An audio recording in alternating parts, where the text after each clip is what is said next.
Listen, if you're a Muslim, you know who Imam Bukhari is and you know his book Sahih al-Bukhari.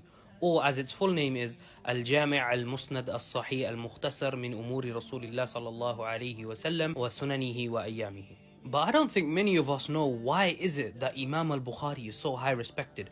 Because his memory was cracked. Imam al-Bukhari had that type of memory where he could tell you what you were eating for breakfast on the 7th of September 1973. And by the time he was in his 20s, Imam al-Bukhari was famous. Not only was he famous, but he was envied.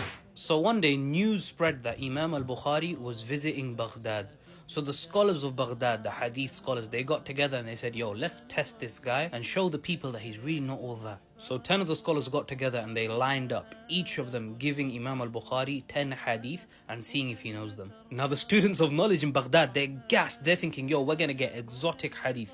See, back in the day, you didn't have sunnah.com where you could go and Google a hadith. You had to travel across the entire Muslim world just to get one hadith. So Imam al-Bukhari, he enters the lineup and they start with the first hadith from the first scholar. He goes, حدثنا أحمد ابن الحسن قال حدثنا مسلم ابن إبراهيم قال حدثنا حسام ابن مسق قال حدثنا أبو معشر قال رسول الله صلى الله عليه وسلم إنما الأعمال بالنية. That the Prophet sallallahu alaihi wasallam said, the reward is in the intention. Now the students of hadith, they're confused. They're like, why are they testing him with such a basic hadith? Everyone knows it.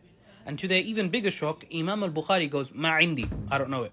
And then the scholars continue one after the other, giving basic hadith to each. Imam Bukhari goes, Ma indi, ma indi, ma indi, I don't have it, I don't know it. So everyone's confused. They're like, yo, is Bukhari a fraud? What's going on? But now Imam al-Bukhari was ready to show why saying it's in Bukhari is almost the same as saying it's Sahih. He goes back to the first guy and he goes, listen, as for the first hadith you gave, I don't recognize it.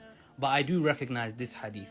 حدثنا عبد الله بن مسلمة ابن قعنبي حدثنا مالك عن يحيى ابن سعيد عن محمد ابن إبراهيم عن علقمة ابن وقاص عن عمر ابن الخطاب قال قال رسول الله صلى الله عليه وسلم إنما الأعمال بالنية. I recognized that sanad, and that's when the trick became clear. Those scholars, they had left the matan, the text of the hadith, the same, but they had altered the chain of narration, the sanad. They changed the names in the links. So Imam al-Bukhari goes from scholar 1 through 10, each hadith, 100 hadith back to back. He remembers the order that they gave him the hadith in, gives them the correct chain and the correct text. Yeah, nobody questioned Bukhari again.